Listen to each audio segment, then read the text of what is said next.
Meus queridos, paz de Cristo, uma alegria estarmos juntos aqui mais uma vez para mais uma aula. E na ocasião de hoje trataremos da lição de número 10, Panorama do Novo Testamento.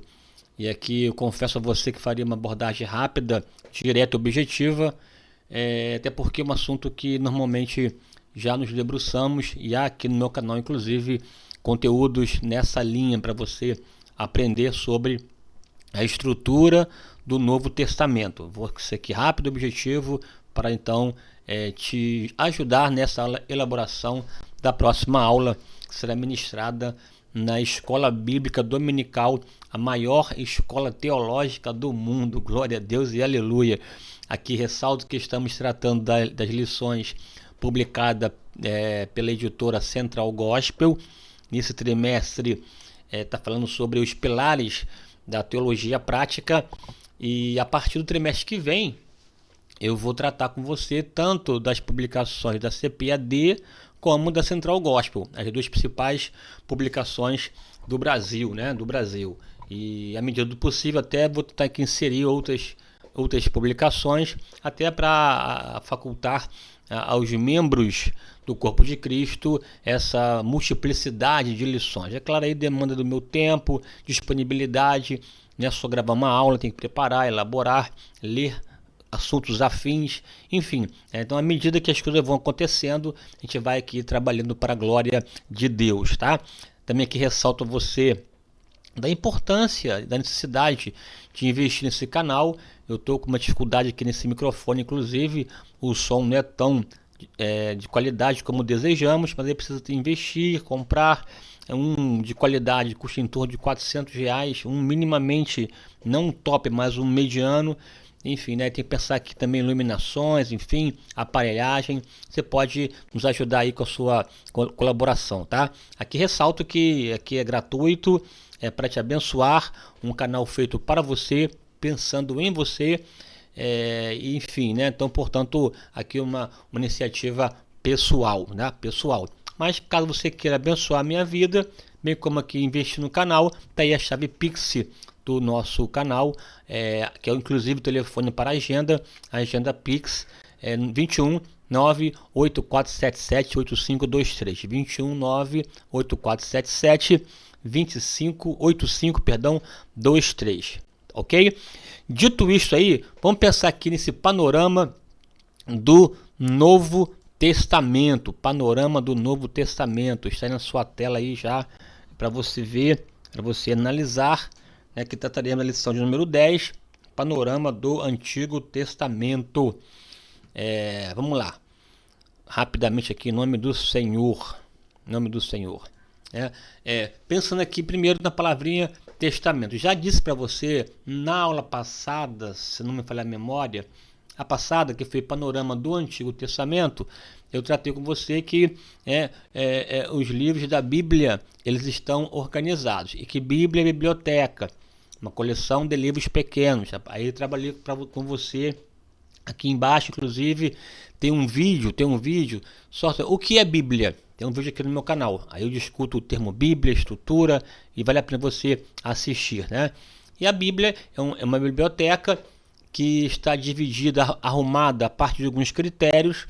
Dentre esses critérios, ela está dividida por assuntos, e por dispensações, inclusive, tem os livros que compõem o Antigo Testamento e livros que compõem o Novo Testamento, um total de 66 livros para aqueles que professam a fé cristã na perspectiva protestante, A católica tem até 73 livros e 4 acréscimos, porque ela considera outros livros como sendo inspirados, chamados de deuterocanônicos. Caso você queira uma abordagem sobre os livros apócrifos, é só botar aqui no rodapé, no comentário: pastor, faça um vídeo sobre os livros inspirados. Inclusive tem aqui no meu canal um vídeo também sobre o que é canonização, revelação, inspiração, e assim você vai saber um pouco sobre essa dinâmica do processo constitutivo dos livros da Bíblia e dos critérios utilizados para poder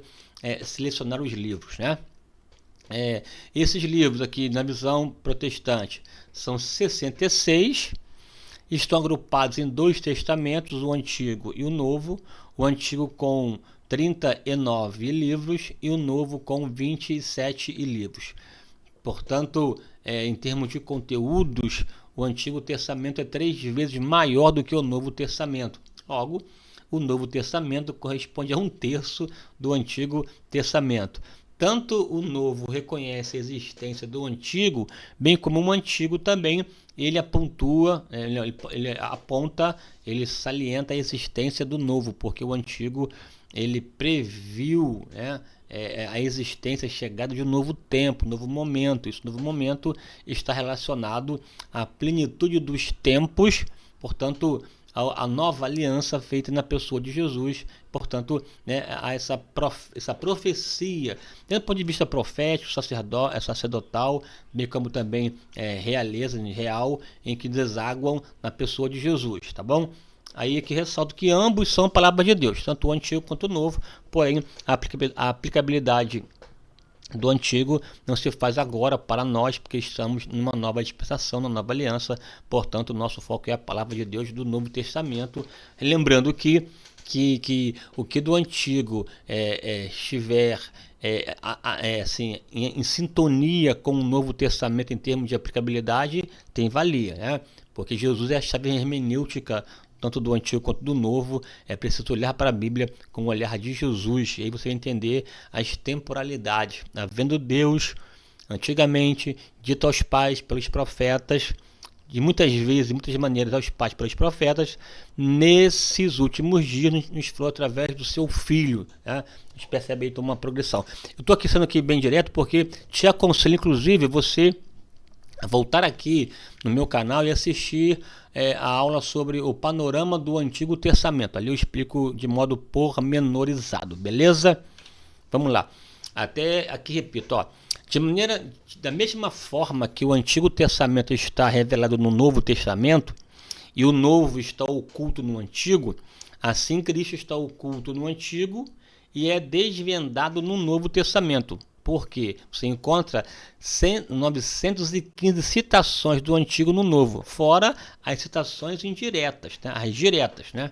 Se inclusive você tirar as citações do Novo, que o Novo faz do Antigo, haverá uma lacuna no Novo que o tornará incompreensível. Tamanha é a relação, existência entre ambos. Veja aqui, repito, o vídeo sobre o panorama do Antigo Testamento. Aqui, veja aqui um texto aqui da Palavra de Deus, lá de Hebreus, capítulo 8, em que o autor interpreta, inclusive, uma passagem do Antigo, em que ele faz menção à existência do Novo, um novo tempo. Aí vou só ler para você sentir que o Antigo profetizou acerca do Novo. Diz assim, capítulo 8, versículo 7 de aos Hebreus. Porque se aquele primeiro for irrepreensível, o primeiro testamento, ou a primeira aliança de Moisés, se aquela fosse irrepreensível, perfeita, plena, não haveria possibilidade ou necessidade de vir outro. Porque se aquele mandamento, se aquele pacto primeiro fora irrepreensível, nunca teria buscado lugar para o segundo. Porque repreendendo-os, lhe diz: eis que virão dias, para frente, diz o Senhor, em que com a casa de Israel e com a casa de Judá estabelecerei um novo concerto, apontando para o futuro, não segundo o concerto que fiz com seus pais, no dia em que eu os tornei, que eu os tomei pela mão, para os tirar da terra do Egito, como não permaneceram naquele meu concerto, e eu para eles não atentei, diz o Senhor, porque este é o concerto que, depois daqueles dias, farei com a casa de Israel, diz o Senhor. Porei as minhas leis no seu coração, entendimento, e em seu coração as escreverei. E eu lhes serei por Deus, e eles me serão por povo. E não ensinará cada um ao seu próximo, nem cada um ao seu irmão, dizendo: conhece o Senhor, porque todos me conhecerão, desde o menor daqueles deles até ao maior, porque serei misericordioso para com as suas iniquidades, e de seus pecados e de suas prevaricações não me lembrarei mais. Dizendo isto, dizendo novo concerto, envelheceu o primeiro. Ora, o que foi tornado velho e se envelhece, perto está de acabar. Perto está de acabar. Veja, né, que o autor aqui está interpretando as palavras lá do contexto de Jeremias, em que apontava para o surgimento de uma nova aliança com uma profundidade maior, não coração de pedra, mas de carne, não da letra, mas do espírito, em que Deus seria de fato conhecido por todos por conta dessa proximidade dispensacional em relação, facultando um nível maior de relacionamento. Então veja que o antigo profetizou o novo e, portanto, um está no outro. E mais do que isso, né? Aqui até um dado assim perturbador. Dizendo novo concerto, envelheceu o primeiro. Aqui se envelheceu, caducou. Perdeu a utilidade, a inutilidade, né? Tornou-se inútil. Né? Dizendo novo concerto, envelheceu o primeiro. Ora, o que foi tornado velho se envelhece, perto está de acabar. Então você veja aqui que não tem essa perenidade. Nós somos do Novo Testamento. Repito aqui, Deus se fez presente, é revelado no Antigo Testamento, é a palavra de Deus.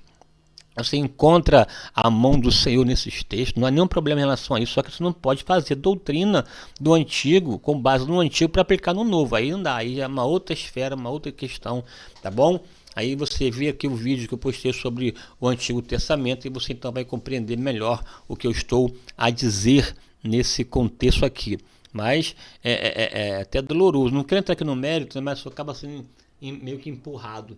É doloroso quando uma igreja fica colocando candelabro na igreja, fica se tabernaculando-se e um apego exagerado, exacerbado sobre as festas judaicas, né?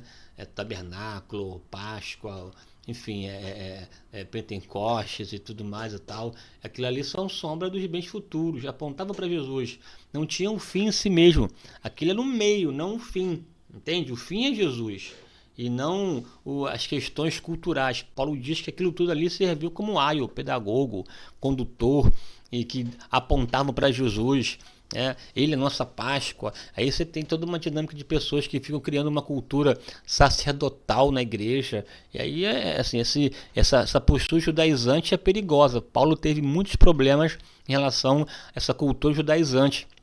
No primeiro século, houve um trabalho intenso de ruptura para demonstrar as diferenças abissais entre judaísmo e cristianismo, mesmo sabendo que existem semelhanças, mas as diferenças são abissais. Uma coisa é uma coisa, outra coisa é outra coisa. E tem gente voltando à antiga aliança, voltando à velha aliança. Não vou aqui entrar no mérito porque aqui seria uma outra abordagem e não da aula agora, tá bom? Só aqui uma palavra para você refletir. Pastor, quero saber mais sobre essas questões vinculantes à antiga e nova aliança. Põe aqui no comentário, peça. Se tiver um número interessante de pessoas querendo, eu posso me debruçar e explicar para você, e aí sim, né, dizer que não tem massacre de Templo de Salomão, tá bom? Vamos lá, avançar em nome de Jesus, né? Aproximou-se, pois, de Simão Pedro, que lhe disse: Senhor, tu lava-me os pés a mim? Respondeu Jesus e disse-lhe: o que eu faço não sabes tu agora, mas tu o saberás depois. Aqui, por que dessa palavra aqui, né? Eu estou aqui explicando sobre por que testamento. Eu vou explicar para você por que testamento. Eu disse que o antigo apontava para o novo e que o novo se refere ao antigo e o considera caduco. E aqui um texto que Jesus está conversando com Pedro, com os discípulos, naquele evento do lava-pés, que é João 13, e nessas conversas todas do lava-pés, Jesus diz o seguinte: o que eu faço não o sabes tu agora, mas tu o saberás depois, e tu o saberás depois. Veja que ele está jogando de uma forma uma ideia de que alguma coisa, alguma ideia seria descortinada, aprofundada, desenvolvida. Haveria um desdobramento disso, né? Naquele momento, aquela forma direta do lava-pés, mas ele fala, ó, mas tu o saberás depois. Esse saberás depois também pode se aplicar à própria composição do Novo Testamento. Até então aqui, de Jesus até o primeiro livro a ser escrito, anos 50, do primeiro século, você tem quase aí 20 anos de somente oralidade. Oralidade, não tinha um texto bíblico escrito, né? Não tinha um livro produzido cuja circulação fizesse algum tipo de mudança brusca nas comunidades dos cristãos do primeiro século. Ali a questão mesmo era oralidade, mas aí já há um indício aí de que alguma coisa ia acontecer. A oralidade é importante, tem o seu peso, o seu valor, a sua riqueza, mas quando você deixa somente no aspecto da oralidade, você pode sofrer mudanças bruscas, deturpações. Quem conta um conto aumenta um ponto. E já uma escrita, um texto, um livro, ele tem como uma das marcas essa ideia de você perenizar, eternizar, proteger, preservar. A escrita permanece, mas a fala oral, assim, ela pode mudar, né?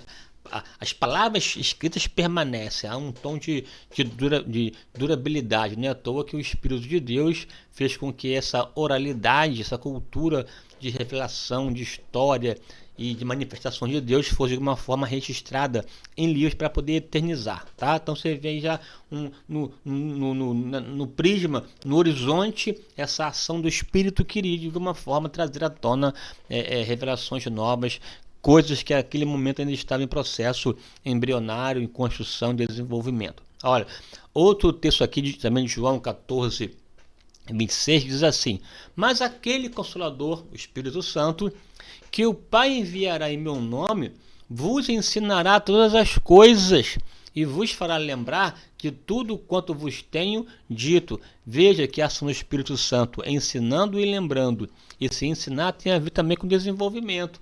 A gente percebe a presença do Espírito de Deus dando aos escritores sagrados do Novo Testamento composição interessante que nem eles sequer sabiam que tal composição, que tal produção ocuparia um lugar canônico, um lugar normativo, serviria de base autoritativa para fundamentar a doutrina. Esse processo de canonização tem um texto bíblico em que ele é resultado da revelação, bem como da inspiração, mais inspiração do que revelação. E esse livro, para fazer parte do cânon sagrado, ser selecionado e passar pelo crivo, toda uma história vinculada a tal processo de canonização, né? Que é um processo intenso, longo, que a igreja cristã passou por isso, desenvolveu essa linha, essa ideia, e que você precisa entender e compreender. Quer saber mais? Tem aqui embaixo um vídeo meu sobre inspiração, revelação e canonização. Inclusive tem aqui, nesses vídeos que eu falei, o que é a Bíblia, o que é inspiração.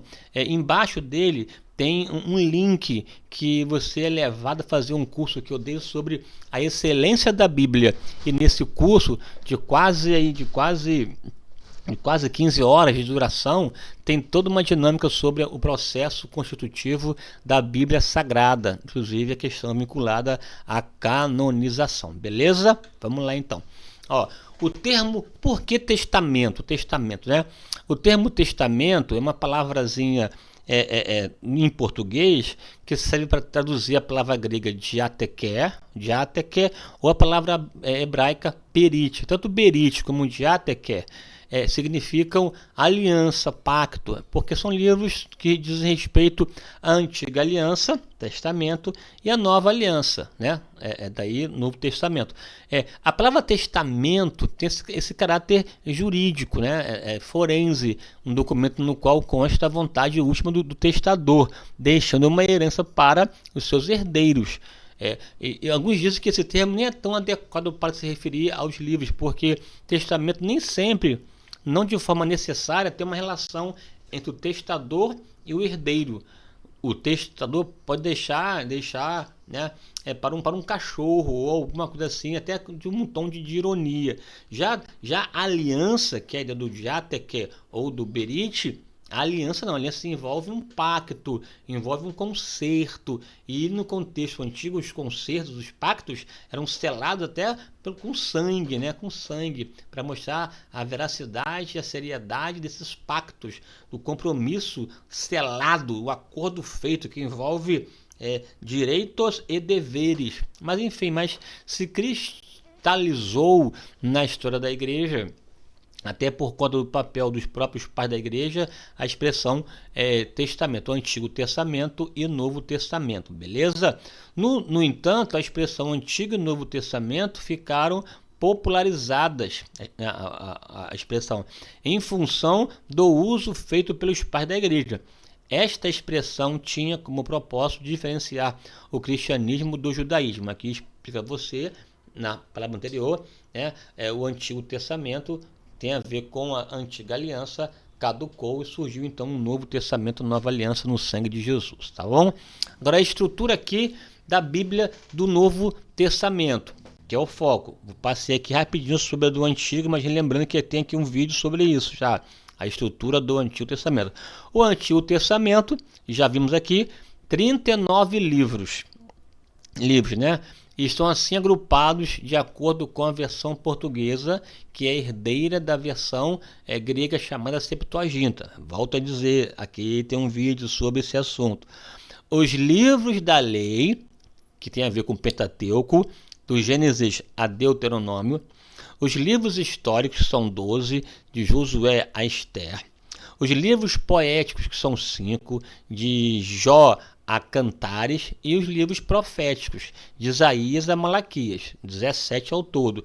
Lembrando que os profetas se dividem em profetas maiores e menores. Os maiores de Isaías a Daniel, e os menores de Oséias a Malaquias, tá bom? Também aqui tem um curso, tem um vídeo aqui meu que tem um curso sobre os 12 profetas menores. Se você quer saber, me manda mensagem aí no particular, né? Seja aqui no meu e-mail, que tem aqui o e-mail aqui na descrição do vídeo, ou se no direct lá no Instagram, @GilsonPauloOficial. Vai lá no direct e manda mensagem, beleza? Olha só aí, ó, a estrutura da Bíblia, né? O Antigo Testamento aí, a parte rosa tem a ver com o Pentateuco, essa parte mais vermelha com os históricos, alaranjada com os poéticos, e as partes verdes escuras e mais claras aos profetas maiores e menores. Na sua direita da sua tela, você tem já aqui o Novo Testamento. Essa é a parte amarela que está sendo aqui coberta pela minha imagem, né? Mateus, Marcos, Lucas e João. Aí você tem a parte vermelha, Atos dos Apóstolos, e tem aqui a parte das epístolas. As epístolas pastorais, essa parte que é azul mais clara, e azul mais forte, as epístolas gerais. E por fim, Apocalipse, tá bom? 27 livros ao todo. Vamos lá aqui por parte, ó. A estrutura do Novo Testamento, que é o tom dessa aula aqui agora, né? Novo Testamento, são 27 livros.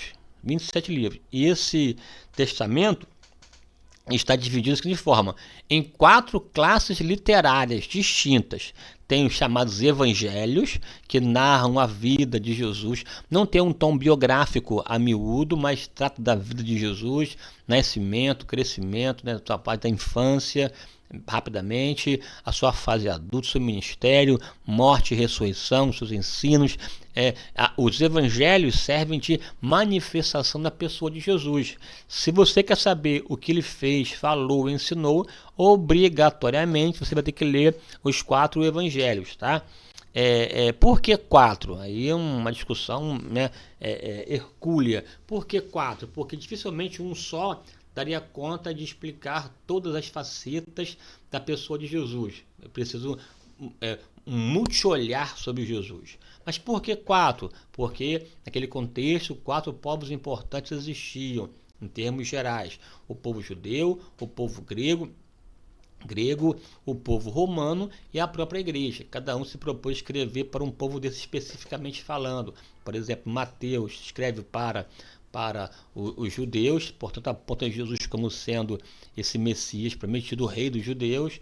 Marcos escreve para os romanos, daí a sua brevidade em relação ao estilo de Marcos. Lucas escreve para o grego, até porque Lucas era um cara mais culto e tal, tem uma estrutura mais histórica do processo desde o nascimento até a sua morte e ressurreição, que ele completa depois com a expansão com o livro de Atos. João já escreve para a igreja, um olhar mais espiritual, um olhar mais ontológico, mais sistemático, mais doutrinário acerca da pessoa de Jesus. Ele é o verbo que se fez carne, é um outro olhar, né? Então cada um tem a sua dinâmica. Atos tem a ver com um livro de história, porque ele se propõe a narrar os fatos transcorridos acerca da mensagem do Evangelho que saiu das amarras da Palestina e atingiu o contexto de Roma. Você pode ver que Atos 1:8 é até uma síntese do próprio livro. Mas recebereis poder ao descer sobre vós o Espírito Santo, e ser-me-eis testemunhas tanto em Jerusalém como em toda a Judéia, Samaria e até os confins da terra. Começa em Jerusalém e termina nos confins da terra, Atos 28, onde Paulo está sendo levado para Roma para ficar lá preso, uma prisão domiciliar por 2 anos, né? Então aí Atos tem a ver com essa parte histórica, se preocupa em citar algumas datas, nomes de pessoas. Há uma necessidade, uma intenção, né, de Lucas em situar a narrativa no tempo e no espaço, enfim. Aí depois você tem as epístolas, ou as cartas, que servem de explanações para a doutrina. Paulo fundou muitas igrejas, não podia estar lá pessoalmente, então ele mandava carta para explicar, né? E dessas cartas do Novo Testamento, que é uma quantidade considerável do Novo Testamento, são 22 cartas, né? De Romanos a Judas, que são as epístolas, né? Divide-se em vários grupos, ó. Tem as Paulinas. As Paulinas subdividem em eclesiásticas, pastorais e pessoais, ou pessoal, né? Então, tem essa estrutura epistolar, de Romanos a Judas, e por fim Apocalipse, que é uma estrutura mais apocalíptica por conta do estilo literário de Apocalipse, que é uma literatura que narra conflito, perseguição, usa muito símbolo, usa muito escatologia, né? É um livro escatológico, é um livro apocalíptico, porque o tom é de desenvolver esperança em meio à tribulação, mesmo usando para tanto símbolos da época. Então, essas epístolas de Romanos a Judas estão divididas em epístolas paulinas e epístolas gerais. As paulinas subdividem em eclesiásticas, pastorais e pessoais, ou pessoal, que é uma só. E as gerais tem as petrinas, as joaninas, né? Hebreus, Tiago e Judas. E por fim, Apocalipse, que é uma profecia. Na próxima tela aí sim, essa próxima tela já te dá já uma estrutura mais ampliada do Novo Testamento. Olha só, evangelhos, nessa parte aqui, ó, evangelhos, históricos, epístolas e Apocalipse, né? Evangelhos, histórias, epístolas e Apocalipse. Os evangelhos você subdivide também em 2 blocos. Tem os evangelhos chamados sinóticos, que observam Jesus a partir de um ponto de vista, né? Há um sincronismo nessa forma de ver. Então você percebe em Mateus, Marcos e Lucas até uma semelhança na narrativa. Há trocentas diferenças e tal, né? Cada um tem seu estilo próprio, sua forma de adaptar e de utilizar os conteúdos, né? Uma seleção, uma adaptação de acordo com a intenção do escritor. Mas são os sinóticos, Mateus, Marcos e Lucas. E tem João, que é um evangelho que até distou dos demais, até pela sua própria abordagem. Até o começo dele é diferente, né? Ele não começa com o nascimento de Jesus, porque o verbo não nasce, ele né? No princípio era o verbo estava com Deus, o verbo era Deus, esse verbo se fez carne. É uma leitura de João, já feita sobre Jesus, mostrando a deidade dele, a divindade de Jesus, né? Então, assim, você pode ver que dos evangelhos, ele é o último a ser escrito, porque precisava de uma maturidade maior para compreender a pessoa e se olhar a miúdo sobre a pessoa de Jesus. Ele se preocupou em mostrar a sua divindade e afirmar por A mais B que Jesus não é mitos, ele é logos, ele não é uma fábula, ele é real, é verdade, é a razão, é a razão eterna de Deus que faz e constrói e sustenta o universo. Aí é uma leitura aqui, sobre o logos, que não vou aqui entrar no mérito, tá bom? Aí você tem o livro histórico, que é de Atos, e tem as epístolas, sei lá, ó, epístolas, conforme eu falei, tem as paulinas e as gerais. As paulinas se subdividem em 3 grupos: eclesiásticas, pastorais e pessoal. Essas eclesiásticas tratam aqui da questão da igreja, questão da salvação, que é muito forte, né? Tem um forte tom soteriológico e eclesiológico, discute igreja, doutrina de salvação. Nessa escala você tem aos Romanos, que trabalha a ideia da salvação pela graça, primeira e segunda aos Coríntios, que desenvolve também uma estrutura de comportamento eclesiástico necessário, repreensão, doutrina. Gálatas, que tem um caráter também soteriológico muito forte, bem como Efésios. Filipenses, Colossenses e 1ª e 2ª Tessalonicenses são tons assim doutrinários muito fortes, portanto são chamadas, agrupadas no contexto das epístolas paulinas eclesiásticas para a igreja, e trata de doutrina fundamental. Tem aquelas cartas de Paulo que foram endereçadas aos pastores, daí pastorais, 1ª e 2ª Timóteo, bem como Tito. Né? Então você tem esse tom mais pessoal, e tem uma que é pessoal, ele escreve para um amigo dele, para Filemon, para tratar a questão lá do escravo, e tem essa carta a Filemon. Das outras epístolas tem as gerais, que assim, para a igreja como um todo, aos Hebreus, Tiago, 1ª e 2ª de Pedro, 1ª, 2ª e 3ª de João, e a epístola do irmão do Senhor, chamado Judas, e por fim, Apocalipse. Beleza? Você já sabe disso, é só aqui uma repetição, e interessante, né? Assim, vamos lá, né? Assim, agora aqui, em relação à cronologia, aí aqui é uma discussão enorme, há uma variedade de propostas de datas sobre essa composição, mas aqui tem aqui um quadro aqui, que até peguei da editora cristã evangélica, que é a Batista, e tem um site interessante, você vai lá e dá uma pesquisadazinha lá no editoracristãevangélica.com.br, tá bom? Que é a fonte desses quadros que eu peguei aí para você, tá? Ó, ele faz aqui um paralelo das datas, isso aqui, das datas, tá? Veja, ele propõe como Tiago, aí, o Tiago seria a primeira. Outros dizem que a primeira foi, na verdade, a 1ª Tessalonicenses. Outros afirmam que foi o Evangelho de Marcos. Mas aí, essa proximidade. Veja que todas elas, que aqui é importante, foram produzidas, os livros produzidos, no 1º século. Né? Jesus morre ano 28 DC, até o ano 50, basicamente, não tinha literatura. Era só oralidade. A partir dos 50, começaram a surgir os livros, do Novo Testamento.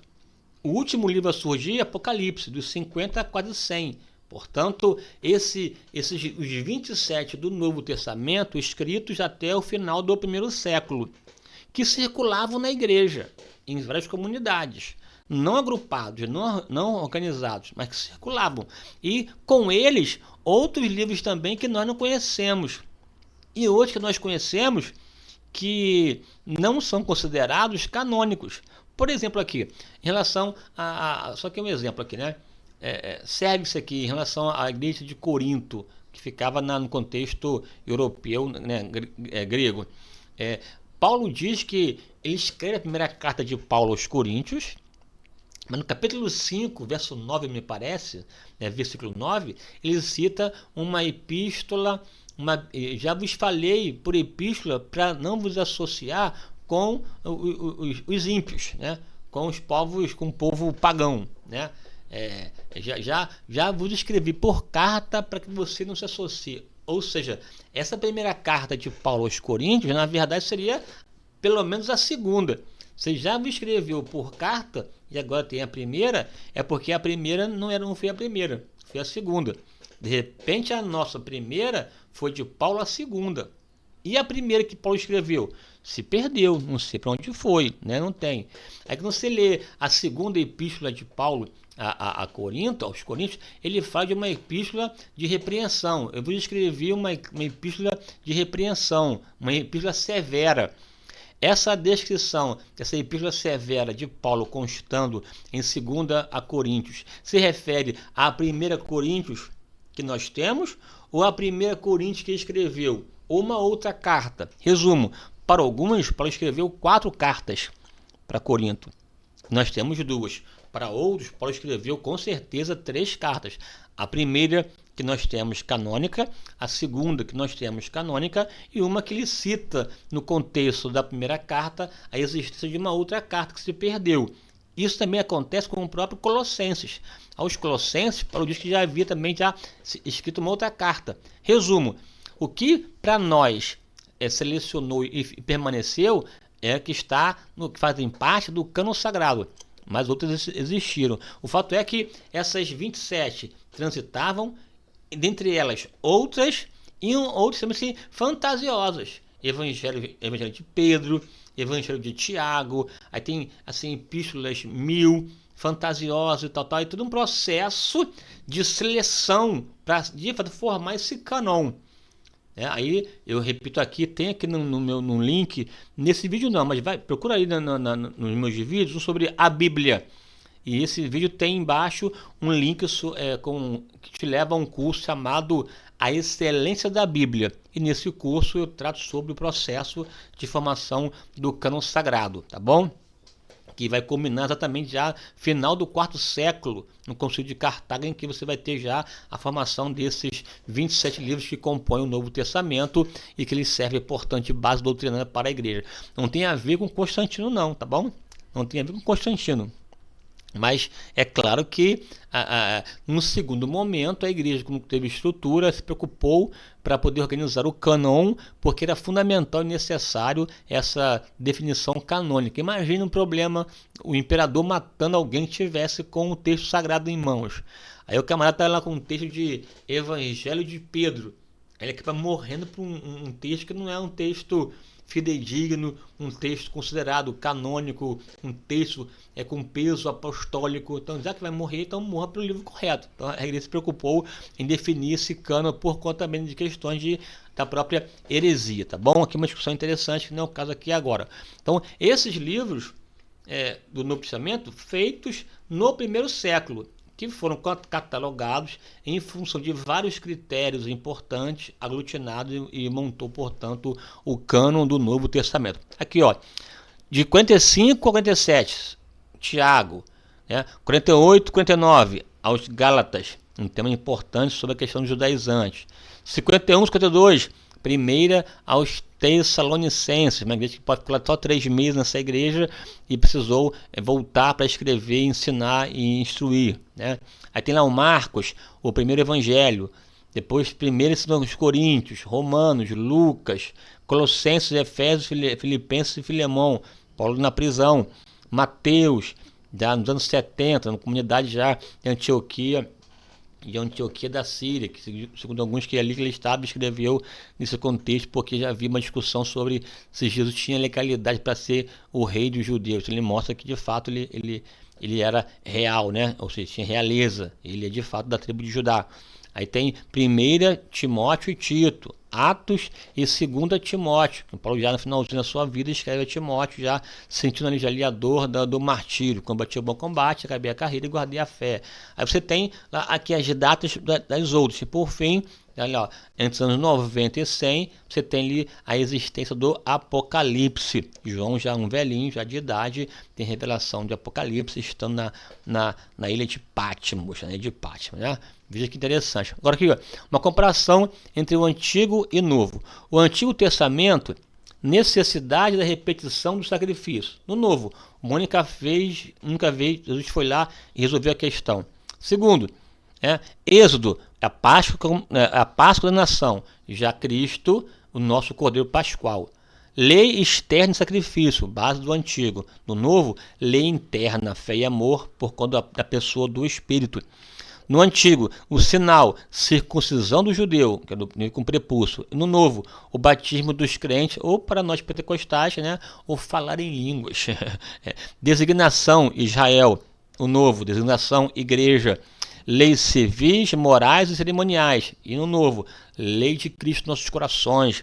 Acesso ao Pai, no contexto do antigo, restrito, o véu ainda intacto. No novo, o acesso irrestrito, o véu foi rasgado. No antigo, sacrifícios por sacerdotes. No novo, sacrifício pelo sumo e supremo e maravilhoso sacerdote eterno, segunda ordem de Melquisedeque. Oh, que bênção!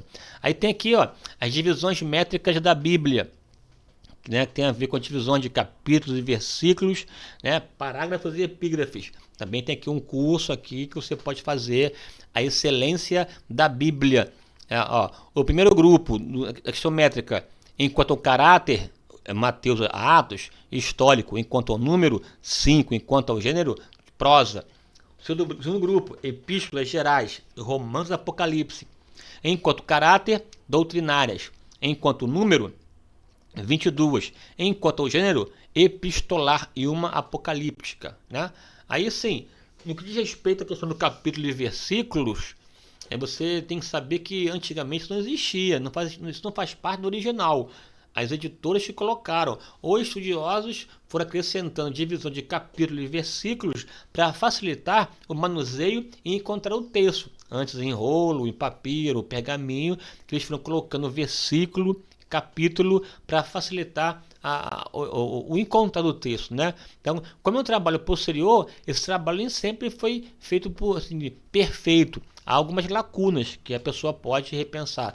Tanto que às vezes você pega uma Bíblia, a depender da tradução, cita um texto, um capítulo, um versículo, nem sempre bate, né? Às vezes até há um desencontro, porque cada um adota um estilo de arrumação. Basicamente são todos iguais, né? Mas tem uma distinção aqui e acolá. Até aqui um exemplo, depois você em casa aí com calma assista, por exemplo, ó, Isaías 53. Deveria começar em Isaías 52, 13. Vai lá depois lá e você vê.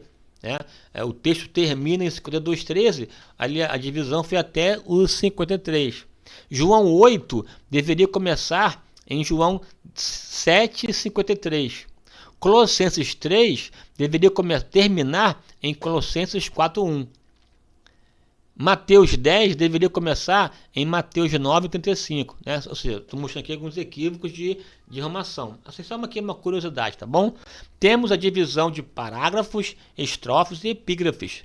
Aí você pode encontrar esses recursos na Bíblia. Pastor, você pode explicar melhor essa parte aí? Posso, é só me pedir aqui no rodapé, que eu vou explicar melhor, porque já estão aqui, já se foram 42 minutos, estou aqui correndo para acabar essa parte aqui, mas está aqui uma ideia que existe, que não foi aqui nesse vídeo bem explicada, mas se você quiser, pode me perguntar que eu vou te explicar melhor nos próximos, beleza? Para concluir aqui, conclusão.